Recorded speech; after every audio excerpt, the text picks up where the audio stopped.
नमस्कार, हिमाचल से मैं दिव्या। पेश है अब तक के मुख्य समाचार। ऊना में राजस्व विभाग के चौकीदार की गोली मारकर हत्या, प्रधान ने भागकर बचाई जान। चंबा में फिर से फूटा कोरोना बम, 39 लोगों की रिपोर्ट आई कोरोना पॉजिटिव। शिमला कालका ट्रैक पर 5 महीने बाद चली ट्रेन, सोलन से 2 यात्री लेकर पहुंची एग्जाम स्पेशल रेलगाड़ी। चंडीगढ़ मनाली नेशनल हाईवे बंद होने से ट्रकों समेत सेब की करीब 200 गाड़ियां फंसी। 874 करोड़ से सुरक्षित होंगी हिमाचल की सर्पीली सड़कें। सुंदरनगर में नशे में धुत शख्स ने की मारपीट, पीड़ित की हड्डियां टूटी। ब्राजील को पीछे छोड़कर कोरोना की रेस में दूसरे नंबर पर पहुंचा भारत। रिया के इशारे पर घर में आती थी ड्रग्स, सुशांत के स्टाफ दीपेश का खुलासा। संजय राउत ने कंगना के लिए कहे अपशब्द, एक्ट्रेस ने दिया कड़ा जवाब। अब समाचार विस्तार से। आपके स्वास्थ्य का प्रहरी श्री बालाजी हॉस्पिटल, कांगड़ा, हिमाचल। हरोली उपमंडल के भतसाली में जमीनी विवाद के चलते हुई वारदात में राजस्व विभाग के चौकीदार की गोली मारकर हत्या किए जाने का सनसनीखेज मामला सामने आया है। ये खूनी वारदात रविवार सुबह सवेरे भतसाली के खेतों में पेश आई है। जमीनी विवाद के चलते एक पक्ष के व्यक्ति ने दूसरे पक्ष के व्यक्ति की छाती पर बंदूक से फायर दाग दिया। गोली लगने से भतसाली निवासी अश्विनी कुमार बुरी तरह से घायल हो गया। स्थानीय लोगों ने कड़ी मशक्कत से उसे ऊना के रीजनल अस्पताल पहुंचाया, जहां उपचार के दौरान अश्विनी कुमार की मौत हो गई। घटना के दौरान पंचायत प्रधान भी बाल बाल बच गया। ग्राम पंचायत के प्रधान अश्विनी जसवाल ने मौके से भागकर अपनी जान बचाई। पंचायत प्रधान ने पूरे मामले को राजनीतिक संरक्षण दिए जाने का भी आरोप लगाया है। वहीं मृतक के पिता ने कहा कि गांव में चल रहे गुंडागर्दी के माहौल ने उनके बेटे की जान ले ली है। वहीं पुलिस ने मामले की जांच शुरू कर दी है। चंबा में कोरोना के 39 मामले पॉजिटिव पाए गए हैं। मुख्यालय के लोअर जुलाहकड़ी से 13 साल का युवक, 42 साल का व्यक्ति, 14 साल का युवक, 4 साल का बच्चा, 43 साल का व्यक्ति सभी संक्रमित के संपर्क में आने से पॉजिटिव आए हैं। चंबा मुख्यालय के हरदासपुरा वार्ड में 44 साल का व्यक्ति, 48 साल का व्यक्ति, 42 साल का व्यक्ति पॉजिटिव पाया गया है। बनगोटू मोहल्ला से 39 साल का व्यक्ति, 50 साल का व्यक्ति, 77 साल का व्यक्ति, 69 साल की महिला, 14 साल की युवती, 10 साल की बच्ची, 36 साल की महिला, 29 साल की महिला संक्रमित पाए गए हैं। पुखरी ब्लॉक के देहरा गांव से 32 साल का व्यक्ति, 53 साल की महिला, 54 साल का व्यक्ति भी संक्रमित पाए गए हैं। उधर भरमौर से जेएमआर प्रोजेक्ट में 20 लोग संक्रमित पाए गए हैं। इसके साथ जिला में कोरोना पॉजिटिव मामलों की संख्या 523 तक पहुंच गई है। इनमें एक्टिव केस 145 हैं। कालका शिमला हेरिटेज ट्रैक पर करीब 5 महीने बाद एग्जाम स्पेशल ट्रेन चली। एनडीए के परीक्षार्थियों की सुविधा के लिए ये विशेष ट्रेन चलाई गई थी। खास बात ये रही कि ट्रेन में एक परीक्षार्थी अपने पिता के साथ परीक्षा देने के लिए आया, बाकी पूरी ट्रेन खाली थी। ट्रेन सोलन से सुबह 4:30 बजे चली और शिमला में सुबह 7:10 पर पहुंची। इस ट्रेन में आने के लिए अभ्यर्थियों ने रुचि नहीं दिखाई। ट्रेन की सभी बोगियां खाली थी। परीक्षा खत्म होने के बाद शाम 6:30 बजे स्पेशल ट्रेन शिमला से वापस सोलन के लिए जाएगी। रात 9:10 पर ये ट्रेन सोलन पहुंचेगी। रेलवे को वापसी पर अभ्यर्थी के ट्रेन में जाने की उम्मीद है। रेलवे अधिकारी प्रिंस सेठी ने बताया कि सोलन से शिमला के लिए एग्जाम स्पेशल ट्रेन चलाई गई। इस ट्रेन में 2 ही यात्री पहुंचे, जबकि ट्रेन में 240 यात्री बैठ सकते हैं। उन्होंने कहा कि शाम के समय अधिक यात्रियों के शिमला से सोलन जाने की उम्मीद है। मंडी के द्वाड़ा के समीप पहाड़ी दरकने से मनाली चंडीगढ़ नेशनल हाईवे पिछले 30 घंटे से बंद पड़ा है। ऐसे में ट्रकों समेत सेब की पेटियों से लदी करीब 200 गाड़ियां फंसी हुई हैं। सेब की ये गाड़ियां कुल्लू जिले से देश की विभिन्न सब्जी मंडियों के लिए रवाना हुई थी, लेकिन भूस्खलन के चलते मनाली चंडीगढ़ नेशनल हाईवे 3 शुक्रवार देर रात से बाधित चल रहा है, जहां करीब 500 से 600 वाहन फंसे हैं। हाईवे के बंद होने का सबसे अधिक खामियाजा कुल्लू जिला के बागवानों को भुगतना पड़ रहा है। करोड़ों का सेब रास्ते में फंस जाने से बागवानों और व्यापारियों की मुश्किलें बढ़ गई हैं। हालांकि रविवार दोपहर तक नेशनल हाईवे के बहाल होने की उम्मीद जताई जा रही है। बागवानों द्वारा भेजा गया सेब मंडियों में देरी से पहुंचने पर इसका असर सेब के दामों पर भी पड़ सकता है। अन्य समाचार ब्रेक के बाद। Shri Balaji multi speciality hospital, Kangra.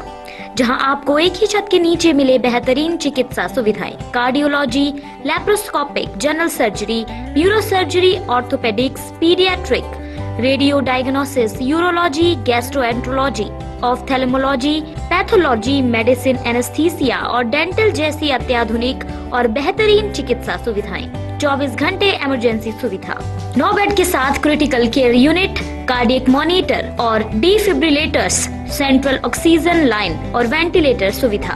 Himachal प्रदेश के सबसे बड़े निजी स्वास्थ्य सेवा प्रदाताओं में से एक Shri Balaji multi speciality hospital Kangra राष्ट्रीय स्वास्थ्य बीमा योजना के साथ सूचीबद्ध Shri Balaji multi speciality hospital Kangra BPL परिवारों के लिए अस्पताल में कैशलेस भर्ती होने के साथ ही ईसीएच की भी सुविधा। हमारा पता Shri Balaji multi speciality hospital, Balaji Vihar, Ujjain, Kangra. संपर्क करें 9218411108 पर। Shri Balaji multi speciality hospital Kangra. Himachal Pradesh की लाइफलाइन कही जाने वाली सरपीली सड़कों को 874 करोड़ रुपए की लागत से सुरक्षित बनाया जाएगा। भारत सरकार Himachal Pradesh road transformation project के लिए विश्व बैंक के साथ करीब 874 करोड़ रुपए का लोन एग्रीमेंट करने जा रही है। सोमवार को विधानसभा सत्र के पहले दिन इस लोन एग्रीमेंट पर दिल्ली में हस्ताक्षर होंगे। इस दौरान हिमाचल सरकार की ओर से सीएम जयराम ठाकुर के प्रतिनिधि के रूप में प्रमुख सचिव सीएम जगदीश चंद्र शर्मा प्रदेश का प्रतिनिधित्व करेंगे।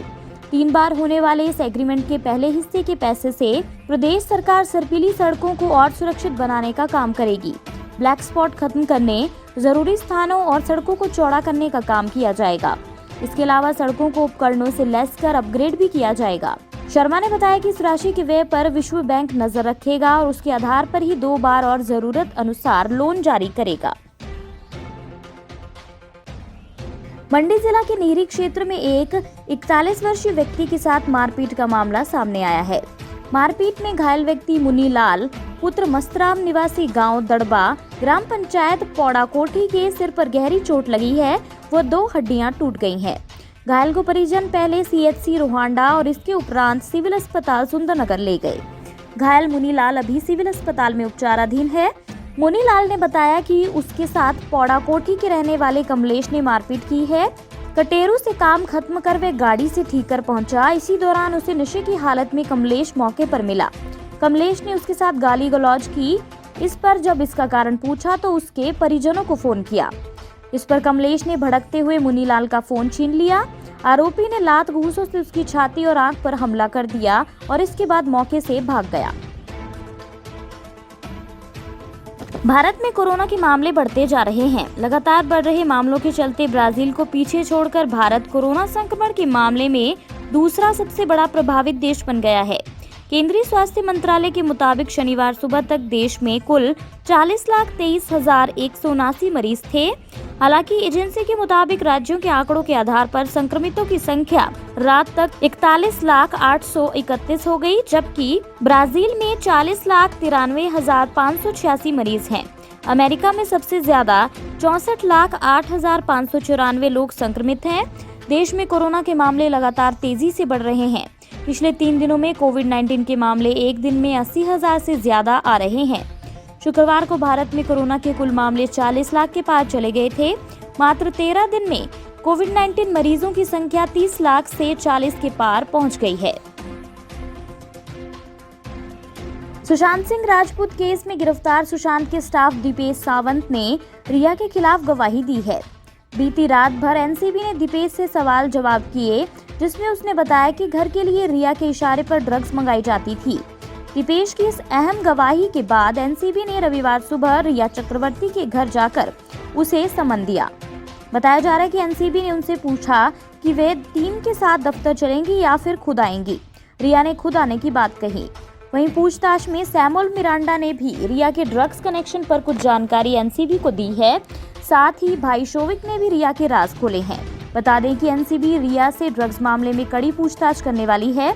रिया की मिरांडा, शोविक और अन्य लोगों के साथ हुई ड्रग्स को लेकर व्हाट्सएप चैट के बारे में एनसीबी पूछताछ करेगी। इसके साथ ही कयास लगाए जा रहे हैं कि रिया चक्रवर्ती इस मामले में गिरफ्तार भी हो सकती हैं।